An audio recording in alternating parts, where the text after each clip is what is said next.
Good evening. Today is Monday, February 6, 2023, and this is the 136th episode of New Paradigms. I'm your host, Sargis Sangari.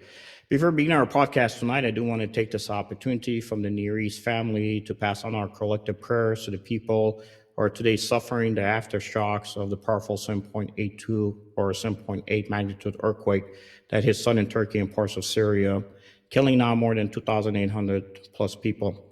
The people in the region have suffered for a decade. Now they're fighting for their survival in the wake of one of the strongest earthquakes that has hit this region in almost a century. We ask all our viewers out there to keep the people of the region in your prayers as they struggle to survive. May God bless them and keep them in His light. Before we begin our podcast tonight, a word from our sponsor, Epoch News. We are being censored. America's news outlets no longer provide the truth. 90% of news outlets in the United States are controlled by 6 corporations. They're not out to tell you the truth of what's happening. They're out to tell you the picture of the world that they represent. The mission of the Epoch Times is to chase the truth, to ground all statements in facts, and prevent people from being misled. The Epoch Times is independent. We're not controlled by any special interest, and we never will be. This is a battle between truth and deceit, a battle between forces that would ensnare this country in ignorance, and between a media that wants to present you with the truth. Subscribe today to our digital edition at theepochtimes.com and join the Americans who are seeking truth and tradition. Read the difference on all your devices. We'd love to have you on board.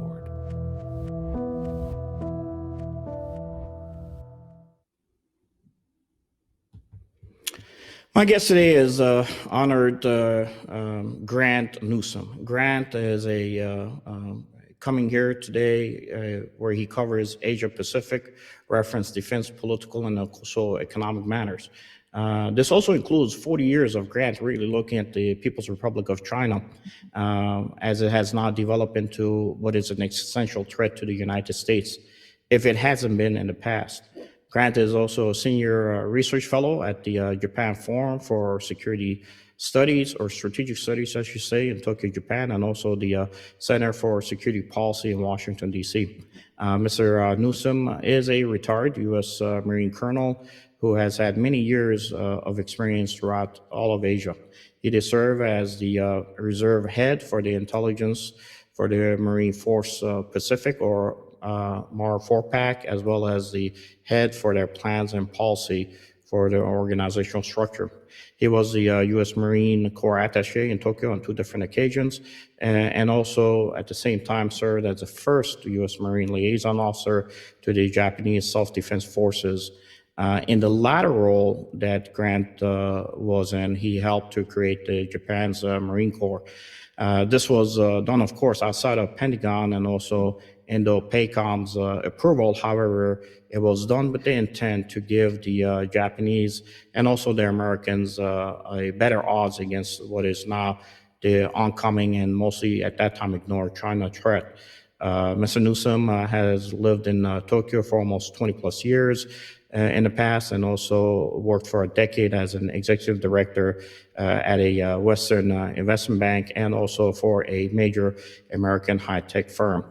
He is also a former, of course, U.S. Foreign Service officer who has worked covering a number of regions to include East and also Southeast Asia, which we have covered many times by the Near East. He's specializing in insurgency, counterinsurgency, and also commercial matters specifically. He has had a small role in what is the movie, as we know, Charlie Wilson's War. I hope you guys get a chance to see it. And also Grant is an attorney with the experience in international and also public international law and trade. Grant speaks regularly on many forums to include on Asian defense, economics, and political matters, and has published many articles on these specific topics at the geostrategic level in a range of PR articles, such as the Asian Time, the National Interest, the Taipei Times, our sponsor, Epoch News, of course, Epoch Times, United States Naval Institute Proceedings, The Diplomat, Christian Science Monitor, and also several other Asian publications, to include Kyoto News and others. He lived in Taiwan in 2019 as a Ministry of Foreign Affairs, or MOFO, sponsored Taiwan Fellow, while at the same time he was researching and also drafting a proposal for improving Taiwan's defense capabilities. Grant, it's great to have you here. Welcome to the show. I'm glad to be here, and thank you very much for the lengthy introduction. I appreciate it. No, I always say it's important to do this because, it's good for our viewers to know who our speakers are. We really choose them specifically to be on the show for these reasons. I do a show 4 times a month, and I'm really particular about who needs to be here. And I do know that your background suits well, especially with what's happening in the region. Everything happens for a reason. We were supposed to have you here almost 3 weeks ago, but thank God we brought you now here, especially what happened with the China spying operations over the United States. With that said, that's what we have to lead with, Grant. Kind of a little bit of a clip video for our viewers to kind of understand what happened recently with China spying on the United States. So we'll roll that video, and I want your thoughts on it. Sure. Oh, damn. They shot. It's going at it right now.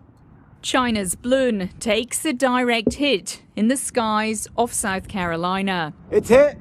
It's going down. And starts falling towards the Atlantic Ocean. All right, the balloon is gone. Residents could barely believe it. Whoa. Did you hear that? Are you still videoing? The sound just hit us. Gosh, it was almost like a moving cloud coming down. You should have shot it down when it first been seen in California instead of letting it travel all the way across the United States. That was just stupid. The president wasted no time in confirming the news, keen to stress he'd advocated tough action from the word go. When I was briefed on the balloon, I ordered the Pentagon to shoot it down on Wednesday as soon as possible. Military commanders decided an operation over land was too risky. They decided that the best time to do that was as it got over water outside within 12-mile limit. What appears to have been a sleek and well-orchestrated operation seems to show that Joe Biden had a plan all along. And that's important to the president because critics had lampooned him for not taking action. Prominent Republican Congresswoman Marjorie Taylor Greene is not letting up, saying the administration allowed the balloon to traverse the entire US and gather critical intelligence, while the entire country screamed to shoot it down. The operation to try and recover what's left of the balloon is now underway. Any debris will be used for intelligence gathering and to try and disprove China's claims that it was a weather balloon. Here we go. The spy balloon, which has captivated this country, is no more. Boom! Now America waits to see whether the ocean will give up its secrets. Barbara Miller, ABC News, Washington. Grant, as we know, the ocean has given up some secrets. We were able to at least pick up some of that package that came down to Earth. But I want your opinion on what happened with this process. Why did it take so long, and where are we today, you think? Boy, everybody's got an opinion about that. So I'll just tell you how it looks to me. The first thing I would start with is that months ago, an airline pilot friend told me that he and other commercial pilots were spotting balloons between the Hawaiian Islands and the west coast of the United States. So I wasn't entirely surprised to hear about this thing showing up. It does appear that it was not the first one. And that is something to keep in mind. One fairly asks if we would have even been told about it if it hadn't been seen by people on the ground in Billings, Montana. That is a very fair question to ask, and I have a feeling that we wouldn't have heard about it. It is ironic that we hear that, well, they didn't shoot it down because it would hurt people. Well, I'm in Montana at the moment, and there's an awful lot of space out here, and there's not a whole lot of people in most of it. So once again, that The excuse is the story doesn't seem quite right. But what we do know is that the Chinese sent this, what is in all likelihood a surveillance balloon over the United States, and that started with Alaska and then worked its way through Canada and then down through the US. What do these things do? Well, they suck up electronic intelligence, of course. You can take readings from these that are actually very helpful with targeting intercontinental ballistic missiles. Additionally, don't forget that these can also be used as weapons delivery platforms. The Chinese have actually talked about this, using balloons as a way, for example, to launch hypersonic missiles. Additionally, you get to see how do the Americans respond? How does the Biden administration or any administration respond to this really sort of provocation or really aggressive move? And you get to size them up. Do they have their act together? Do they respond forcefully immediately? Or do they only talk about it when people find out about it, and then both Republicans and Democrats start saying, what on earth are you doing? Shoot it down. It does look a bit like an administration that didn't quite have its act together on this. And unfortunately, I'm not so sure we would have had it not been spotted by civilians and there been a popular outcry. So it is important to remember, though, that it's not just sucking up electronic information, but these things are also useful for missile targeting, but also as potential platforms. And the Chinese have been very clear about this over the years. So I see this really as one sort of just episode in a much more comprehensive and thoroughgoing intelligence assault and other assault on the United States. That's really how it looks to me. It's wonder if anyone will even remember it after a week or two. But it is, good to remember that when you can see something this obvious that everyone can spot, you always have to look where everybody else isn't. And don't forget the nature of the other just full-bore intelligence gathering effort that the Chinese have going against the United States. Not just the Americans who've been ballooned, but the Indians obviously have, the Japanese have, and there's also a balloon over Latin America, which the administration was kind enough to let us know about. So here we are. Yeah, it's unfortunate. Initially, I thought maybe it has to do with the fuel capabilities. I mean, you never know. Sometimes you have some nuclear cell capabilities or in these type of balloons. Maybe that's what they were worried about. But my worry would have been if it has any type of a LiDAR capability, or it would be mapping or, ballistic capability locations you're talking about within 100 to 300 meters to make targeting those facilities much easier. So it is what it is. They didn't ask our opinion about it.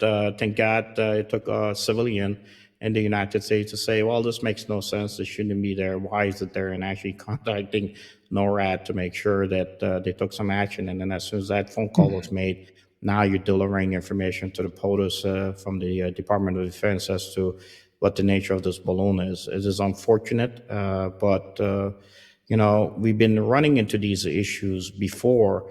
I know that you've been looking at the People's Republic of China for 40 years. I started talking about it when I was on stage in 2015.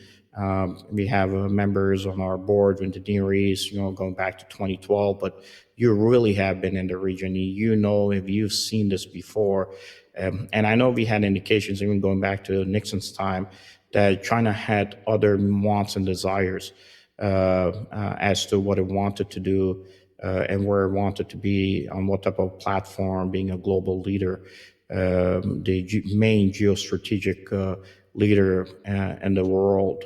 With that said, I do know that recently even the CIA director had made some comments to the Japanese media.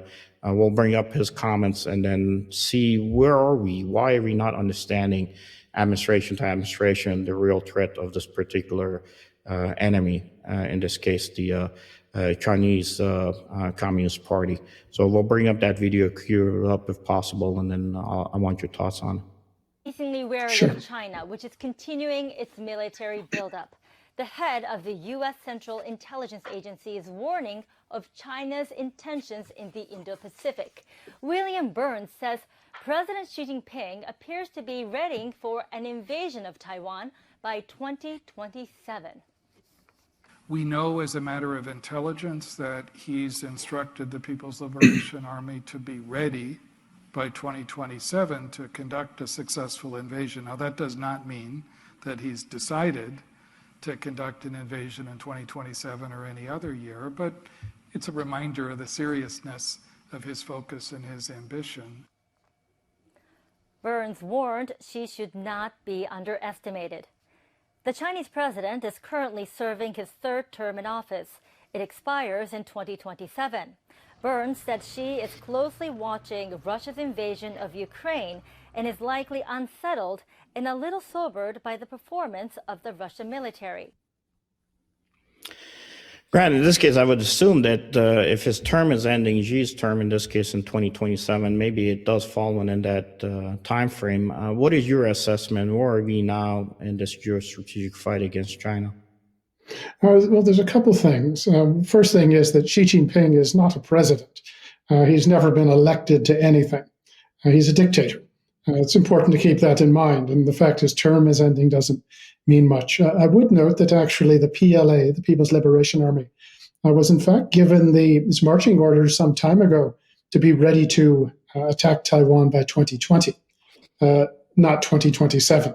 And my opinion, they were ready to go in 2020 and before that. Would they have succeeded? I don't know. But what matters is, does Xi Jinping think that they would succeed? But I was telling a friend just the other day when the Director Burns made this comment that, look, the CIA's got about an $80 billion budget, or the intelligence community does. They have all the resources that you could imagine. And yet most of us analysts who follow this stuff with a lot less than an $80 billion budget, we're within the ballpark too. My guess would be that anytime after early 2024, I would really stand by. So Secretary Burns he could be right, sort of prediction and assessment, but regardless of the actual date, that is important to get across just how serious this is. And Director Burns was correct to say that Xi Jinping is serious, and you shouldn't underestimate him. So it's good to actually see him do that. Now I mentioned 2024. Now why then? Well, and this is just my take, is that China would prefer to take Taiwan without fighting. Who wouldn't? If there's an actual fight for Taiwan, all of China's trade is going to be cut off. Its access to U.S. dollars is going to be cut off. Even its friends around the world, a lot of them are going to have trouble apologizing for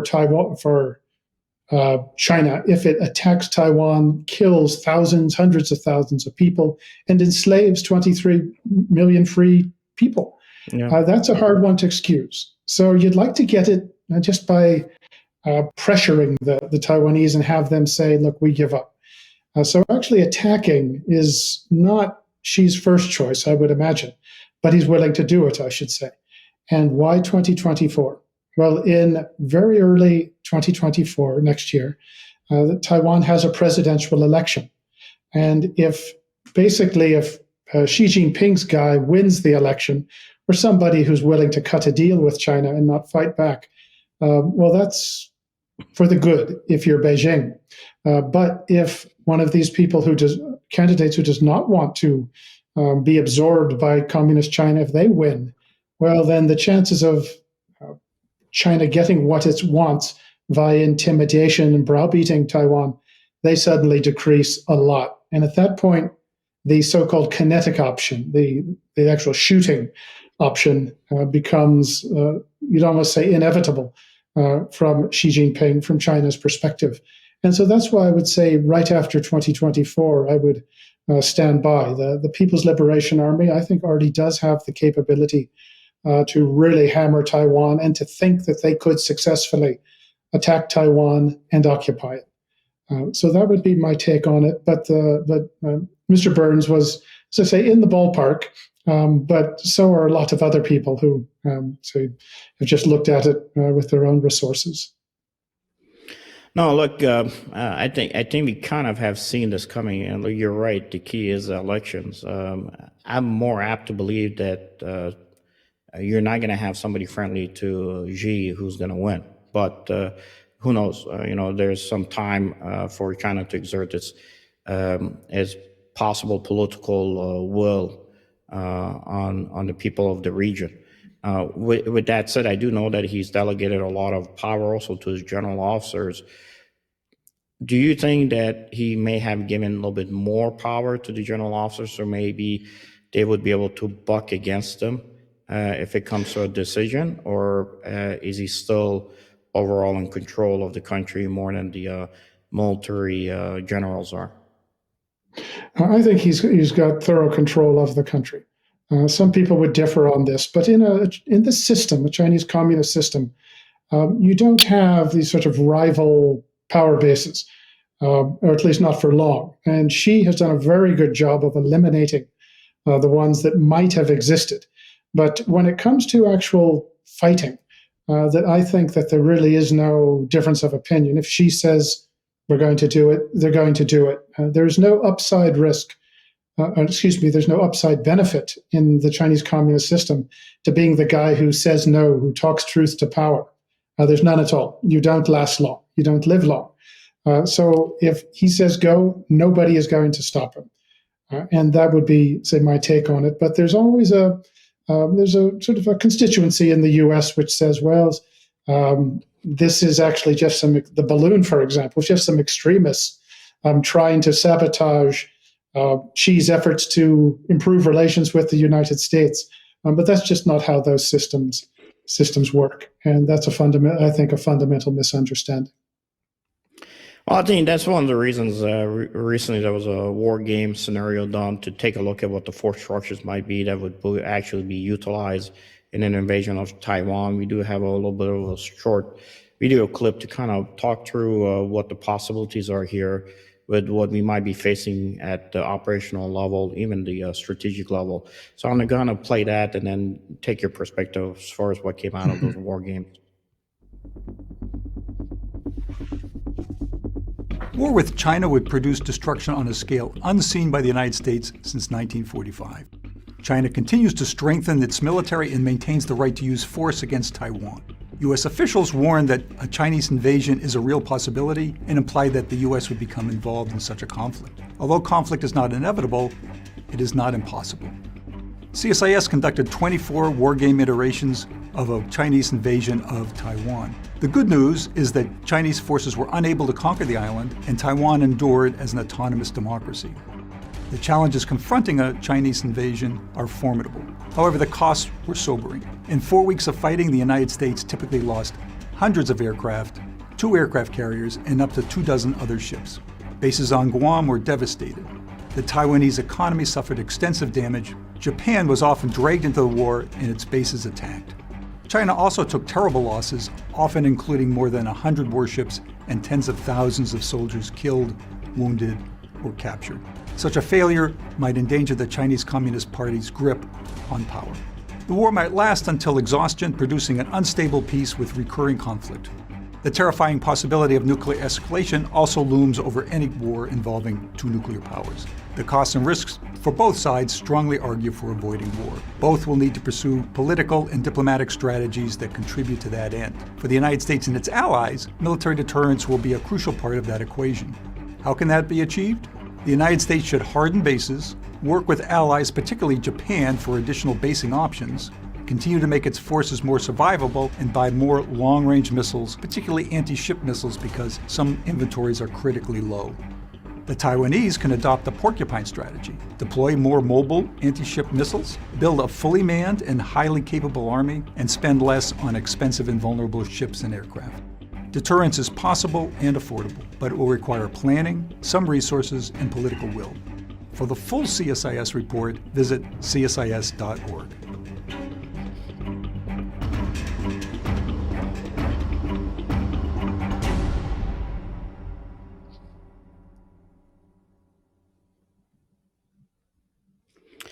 Grant, I do know that you had laid out a number of points that you thought that were not really addressed by the war game scenarios. I do want you to kind of cover some of those if you can in short, and then where do you think we should be really now 3 weeks removed from when this war game was an issue looked at, where should be maybe more focused than we were possibly prior to even looking at the war game itself?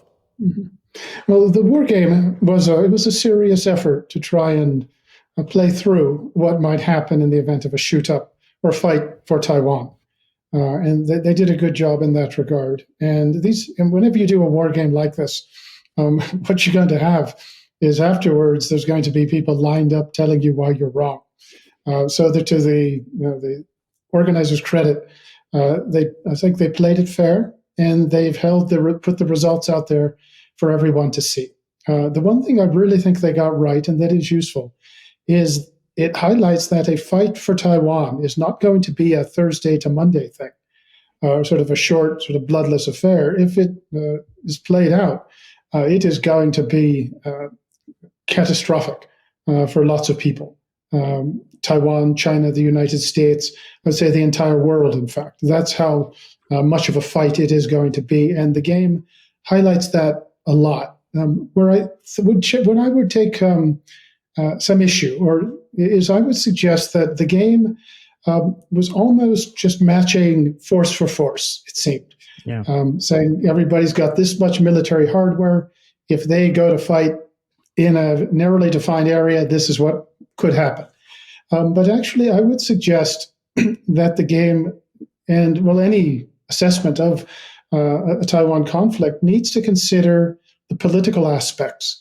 For example, would the United States be willing to go all out to defend Taiwan? It very much depends on circumstances, depends on the administration. One can't assume that we would just say, yep, anything goes. And similarly, would Taiwan respond with just an all-out defense? That was one of the assumptions of the war game. But I'm not so sure that is the case. Chinese subversion of Taiwan has been immense. Taiwan feels as though it is isolated, that it really has no friends, despite what the United States says. And how could that be? Well, we don't do joint training with the Taiwan military. And yet we tell them that we've got their back. We don't do joint planning with them. And so how serious are we? So there are some doubts on Taiwan's side. And if they don't think that they have a chance, don't expect all 23 million people to be willing to die to defend the country. They just might say, well, it's just not worth it. Additionally, in China's case, what happens if all of their trade, and as I said, all of their access to foreign currency off? That may affect their ability to fight. Additionally, if you restrict the war game to the area just around Taiwan, that you get a certain kind of fight, you get a certain kind of result. But what if you expand it to go after Chinese interests worldwide, which they can't defend at the moment? Well, that puts them in a very serious position. China cannot feed itself; it doesn't have enough energy. So if you expand the battlefield, the fight can be a bit different as well. Japan, what would they do? The simulation suggests that Japan would pretty much be all on board. Could be, but not necessarily. Or there may be a delay in Japan's response that hurts us. Additionally, there's perhaps an overestimating of Japanese military capabilities, and except for their navy, their capabilities are really not particularly good at the moment. So I would suggest that that there's some things about the simulation that I would like to have seen weighed in or considered in the mix. But the key point that it would be quite a fight, I think that is the right one, which means that you have to do everything possible not to have to fight, which means to make Xi Jinping think, well, maybe not this week, maybe sometime later. And if you don't do that, and you do get into a shoot-up over Taiwan, you've got a real problem. And I would throw in here, suppose that America says, look, a nuclear war, world war over Taiwan. It's unfortunate, but these 23 million people have to be enslaved. There's nothing we can do. Suppose they do that. Do you think you just go back to business as usual, and and in a matter of months, everyone forgets about Taiwan? I would suggest no. And why is that? First, if you lose Taiwan, the so-called first island chain is broken. And that's this chain of islands from Japan down to the Taiwan to the Philippines, down through Malaysia. If you look at the map, it effectively hems in the People's Liberation Army. It makes it very difficult for them to get into the Pacific. As long as you got that chain, China's at a huge military disadvantage. Break it, and if you lose Taiwan, that's what happens. At that point, the PLA can operate pretty freely to the east. They can swing up to the north and surround and isolate Japan. Go down to the south, and you can isolate Australia as well. You've basically gotten into the middle of American defenses in the Pacific. So operationally, that would be very serious, but also shows you how attractive Taiwan is to China and why they might pay a very steep price to get it. But also ask yourself, look at the psychological, political effect of losing Taiwan. What message does it send? It sends the following. It tells you that the United States military and all its might could not keep 23 million ethnic Chinese people on Taiwan, most of them ethnic Chinese, couldn't keep them free, despite an implicit promise to do so.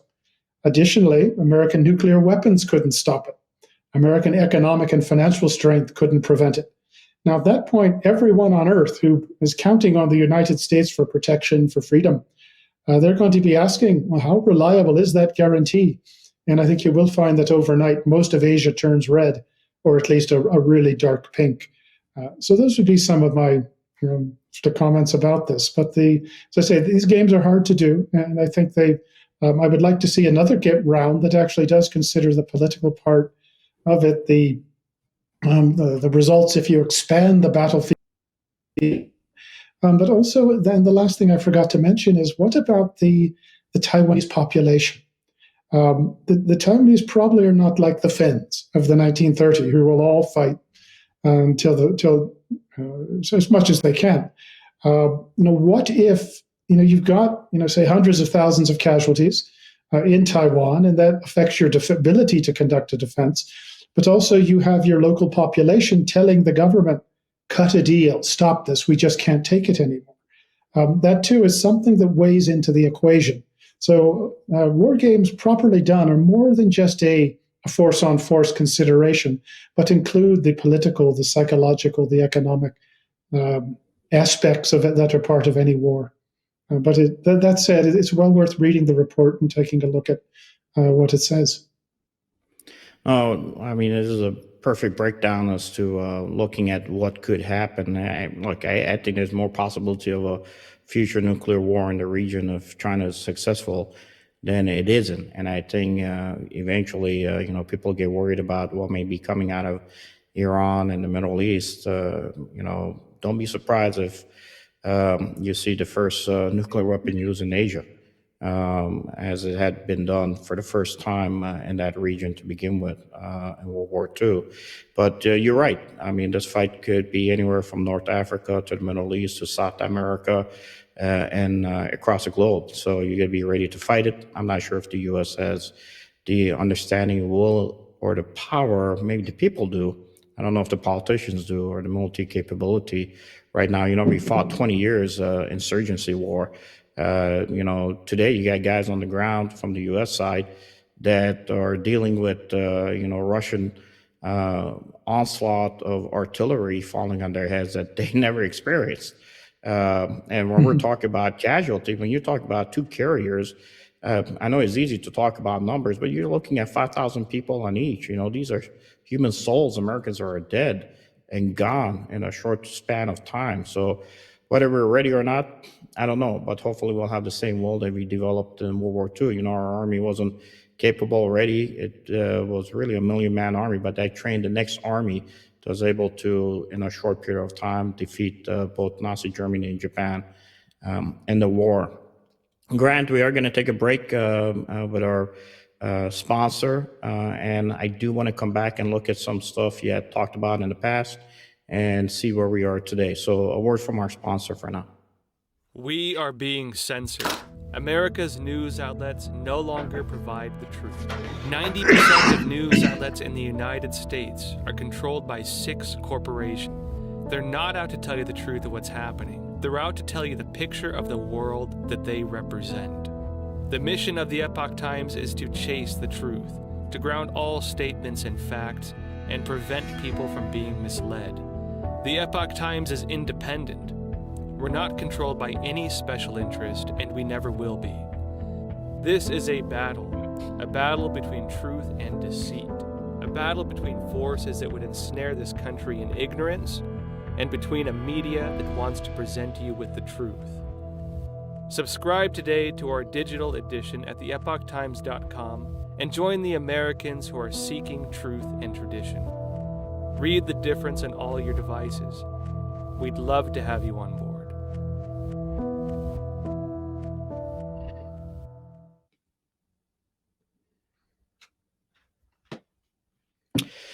Grant, I do want to go back to where you had kind of laid out the case as far as what's happening in Asia some years ago. And I do want to come back and have you look at what you had initially talked about and kind of take your thoughts now, years later, looking back specifically as far as what you thought would be happening, especially when it comes to the issues we get to deal with the Chinese Communist Party. And one thing that you were talking about are a lot of the other political issues that a lot of people don't talk about.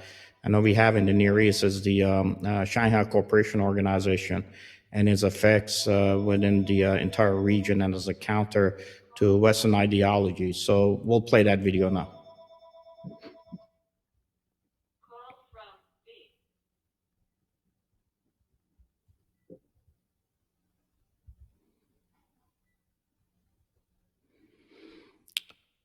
Grant, I don't think we got the video queued up, so we'll go ahead and play the video. Let me see if we can get that video up, because I know you had a video where you had talked about what was initially happening within the region. I do want to bring that up. Let's see if we could get that up first. If not, I can from Illinois, Mr. Hood. The gentleman from Illinois is recognized for 2 minutes. Thank you, Mr. Speaker. I rise today in strong support of HRES 11, establishing the Select Committee on the Strategic Competition between the United States and the CCP. As a member of the China Task Force in the 116th and 117th Congresses and a member of the House Intelligence Committee, this committee is long overdue, and I commend Speaker McCarthy for putting it together. A clear and dedicated focus on issues surrounding the strategic competition between the United States and China has never been more important. I would make 3 observations. 1, make no mistake about it, Mr. Speaker, China has a plan to replace us, and they're working on it every single day in technology, national security, and in economics. And the longer we go without addressing those issues, the further we fall behind. Number 2, look at the allies that Xi Jinping and the CCP align themselves with. Putin in Russia, who's a war criminal. Iran. You talk about the unbreakable bond they have with Russia as it relates to the Ukraine conflict. They would want nothing more than to see the West lose in this conflict. Number 3, I hope this Select Committee looks at how we can use our economic power in the United States in the trade space, working with our like-minded allies in the Indo-Pacific region, Japan, South Korea, Australia, New Zealand, Philippines, Indonesia. We have been asleep at the wheel when it comes to the economic power we should be using in the region. Finally, China continues to exploit democratic norms and standards throughout the region, engages in economic manipulation of the global marketplace, and threatens global peace and security efforts. This Select Committee is more important than ever to ensure the United States does not continue to delay our focus on the true needs of our strategic competition with China. I strongly support the Select Committee, and I urge adoption of the resolution, and I yield back. The gentleman yields. Well, obviously, Grant, that wasn't you speaking at the House floor, but these things happen. It was okay. Sometimes the videos just don't queue up correctly. I want your perspective on it, but because I think with this video coming up is really a pretty good feedback based on what you were saying in the last segment as to the fact that we need to look at the political issues. Do you think Congress is actually moving at least in the right direction now? Or do you think it's just nothing more than next year, maybe we'll look at China and then everything will change with a new presidential election coming up in 2024? Well, I think there's some people in Congress, and probably a lot of them, who are finally waking up. There's been some who've always been woken up, but now you're starting to see it and get little traction. And this is one example of that. This balloon event has probably done more, actually, than anything to bring this issue front and center to the American citizen. Most people don't live and breathe China because they go about their daily life. But sticking this balloon up above them, that's something that a lot of people are going to notice. So now they're going to instinctively think when they hear China, not good. And congressmen, congresspeople are often opportunists, if nothing else. And if they think that it's a vote getter to be tough on China, then you may see more in this regard. But I don't want to be too cynical. But then you look at this, and there's a lot of people who, for example, talk about the need to get tough on China, the need to help Taiwan, and the litmus test of helping Taiwan is: are we willing to break them out of this 40 years of isolation, where we will not do, as I say, joint training, joint planning with them? If you say, well, we support you, Taiwan, but we don't want to be seen in public with you, well, how serious are you? Or when Congress puts these in the National Defense Authorization Act every year, saying do joint training with Taiwan, and the Department of Defense and the administrations basically gives them the middle finger, just does nothing, and nothing seems to happen. Well, so I'm a little bit on the skeptical side here, but that said, the Congressman Mike Gallagher, who's leading the committee, is very good, and we'll see where this goes. But also I would note that, and it's an important part of the dynamic when it comes to Congress, and it's something called the donor class, that is people who contribute money to Congress, congressmen, congresswomen. And who is the donor class? Well, it's people with money, and a lot of those are corporate, a lot of those are Wall Street. And they have been all in on doing business with China, not not rocking the boat. They've been all in for that for a long time, and they still are. So even if a congressman wants to get tough on, or a senator wants to get tough on China, and then his donors calling up, 3 times a day saying, "What are you doing?" Well, a lot of them are going to back off. And so that donor class really is the key to a lot of things, to a properly tough approach to China that actually looks after U.S. national interests and not donor class interests. That's something that, I say, is part of the equation that you see. But regarding the speech you just saw by the gentleman, it's everything he said was true. It's 2023 today. My take is that probably by 2005, one should have known what China had in mind and what they were going to do. Maybe that's a little early for a lot of people, but certainly by, say, 2013, 2014, it was even clearer. By then, the Chinese are pretty much taken over most of the South China Sea, if not legally, at least de facto. They had taken Scarborough Shoals from our Philippine allies, and the Americans did nothing. The PLA was building up into a force designed to defeat the United States, to defeat the U.S. military. It was really obvious by then. But you couldn't say it. If you did, you were in trouble. The former head of intelligence for Pacific Fleet, the U.S. Navy Pacific Fleet, around 2013-14, he's just pointed out that China is getting ready for a war. And he was cashiered. That's a word for fired. Yes. The Obama administration didn't like him.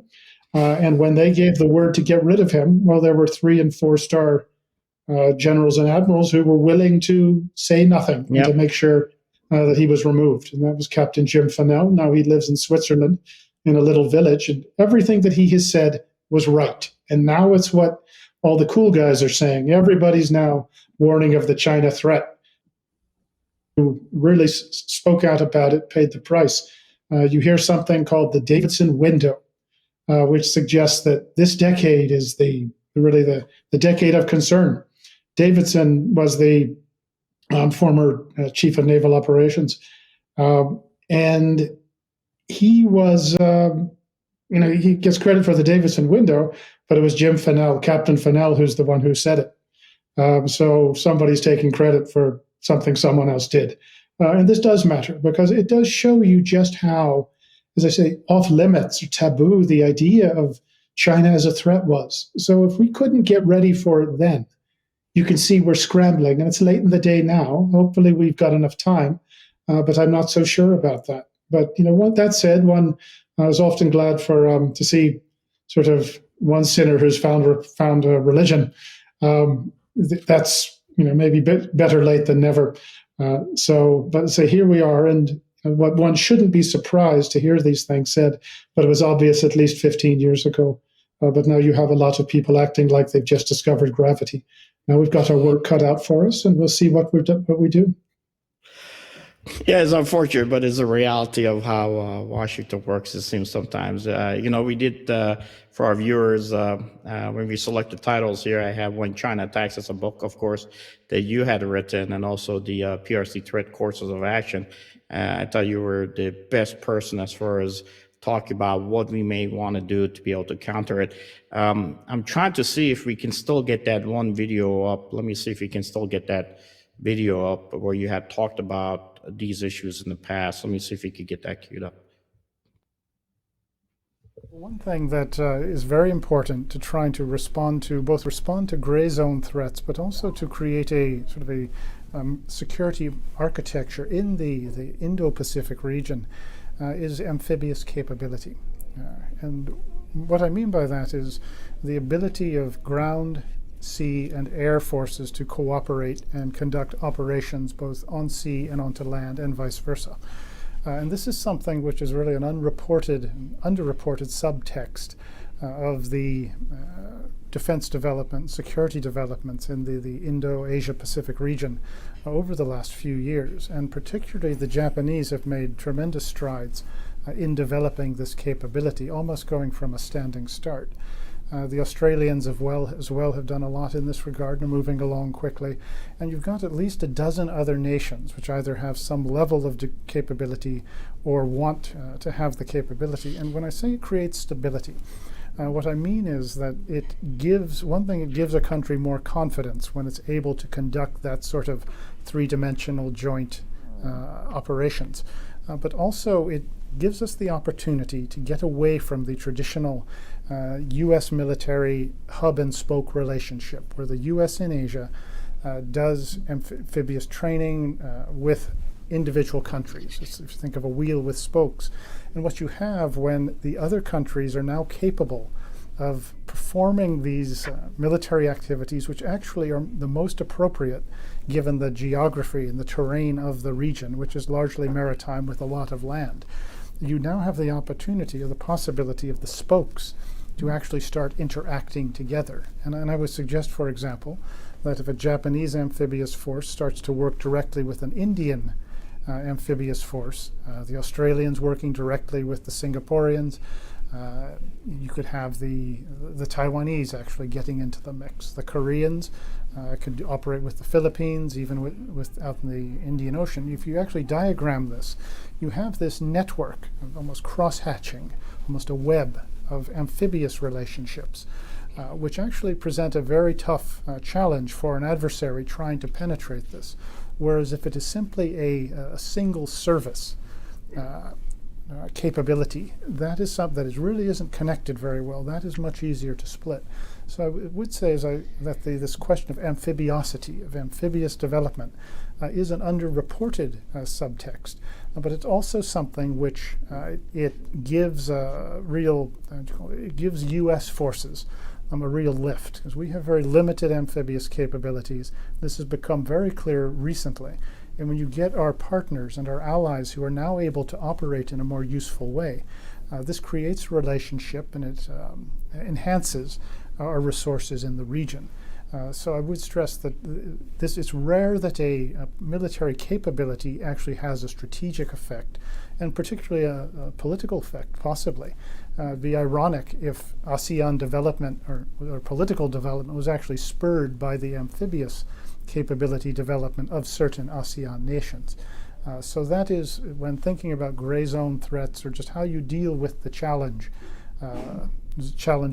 we face in the South China Sea, the East China Sea, that the development of an amphibious capability, I would suggest, is actually as important as things like the F-35 being introduced, more submarines being posted in the region, but simply taking existing resources, learning how to operate jointly, and developing an amphibious capability is something, say, which has been generally underemphasized, but is very important. Grant, actually, you got to be flexible in war, as you know, both you and me. And it's funny, sometimes everything works the way it should be. You were trying to get this video initially, but I think it actually is a better position for it to be seen now after we fix the technical issues. With that said, I know this was almost now 5 years ago, I believe. It was when you made those comments. It goes way back, but you had seen it from the beginning. And with that said, I'm going to give you the closing comments on this as to, are we developing those? Did we listen to you years ago? And are we at least somewhere that we're trying to develop those capabilities to deter an invasion of Taiwan? I think we've sort of woken up. What I was specifically talking about, as you can see, was having the Americans get together with their friends to actually be able to fight. And instead of just us being the big dog who's going to take care of things. And that's what we did with the Japanese, actually. It was started around 2000 or 2012, is I and a couple of Marines and some Japanese co-conspirators figured that the Japanese needed an amphibious force, and we would give them one. So that's what we did. And the Japanese now have a pretty good amphibious capability. But the thinking behind this was as follows. We were afraid that the inability of U.S. and Japanese forces to operate together was a political vulnerability, and that the Chinese would split it. And by giving Japan this capability, it would make them more useful to the United States. It would improve their own capabilities, their self-confidence, and make them a more useful ally. And at that point, it gets harder to split from a political perspective. Additionally, one of the big problems in the Japanese military back then, and kind of still, is it can't do joint operations, which means the air, sea, and ground cannot operate together. So they were kind of useless. But if you have an amphibious force, what do you have to be able to do? You have to be able to do joint operations. So that's what we were getting at. So there was a real political, psychological aspect to this as well.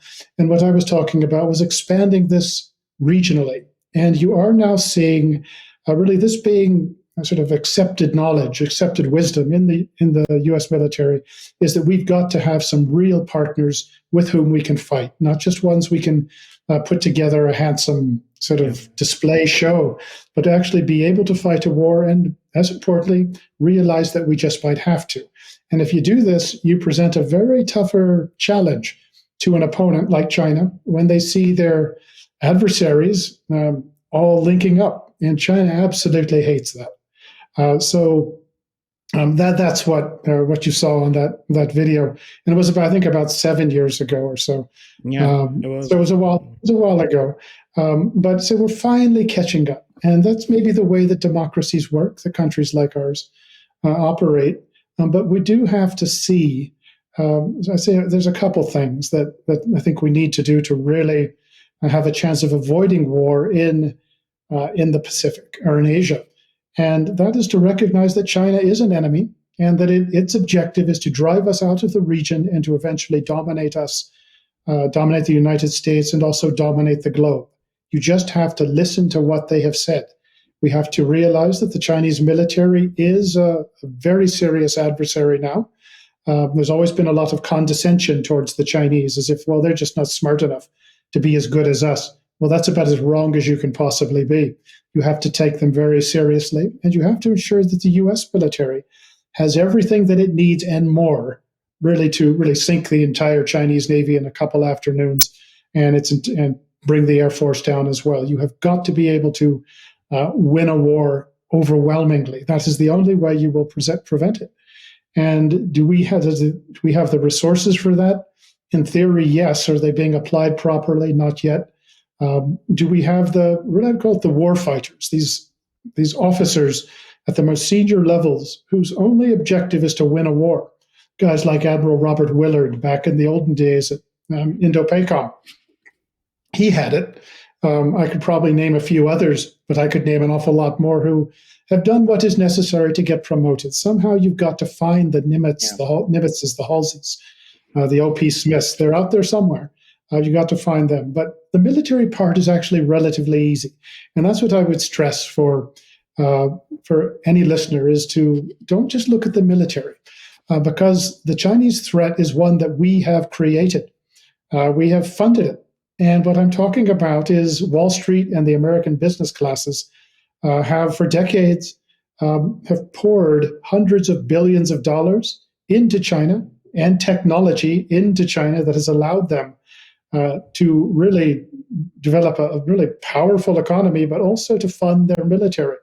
And it rarely gets mentioned, but always remember that the Chinese currency, the RMB, is not freely convertible. That means that if China wants to buy something from overseas, say the iron ore to make steel, to build its navy, it has to have US dollars or something like it. We provide it to them. This is insane to build up our own, to build up our enemy like this. This has to stop. And if we don't, then I don't think that we should expect to win. But you've got to get a handle on the financial, the economic end of this, and also hang on to our technology. But there is no deal to be cut with China. It's not going to become like a really nice Canada if we just accommodate it a little more. It is out, unfortunately, it is out to destroy us. But so we've got to get the military end right. We have to get our own financial house in order. But do not fund our enemy. That is important. And you do have to recognize what the threat actually is. You did mention my book, When China Attacks, which is coming out in, I think, March 28th. So I'll just put in a plug for it. And what I do is I basically give my take on really the Chinese issue, the Chinese threat, but as importantly, what do we do about it? And there's a big chunk of the book on that as well. So if you read the book, you'll see what we need to do about it. But I have gotten to some of the real basic ones.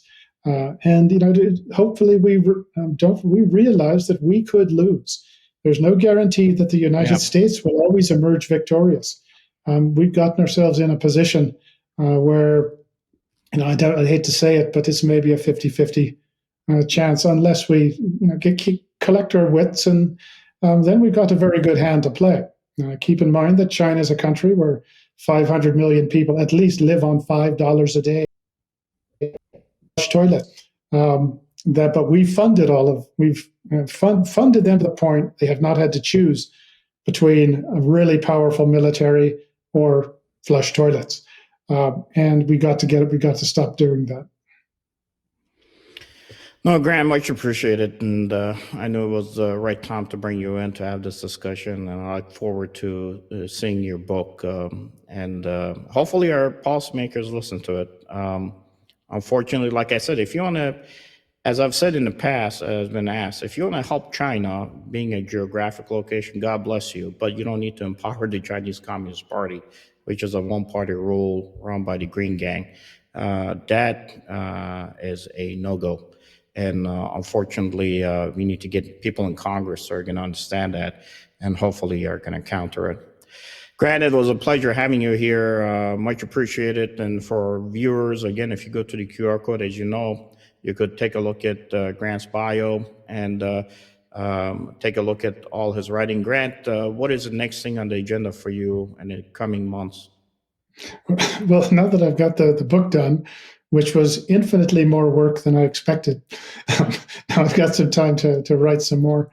I'm particularly interested in the Central Pacific and Chinese political warfare in the Pacific, because it threatens to undercut U.S. defenses.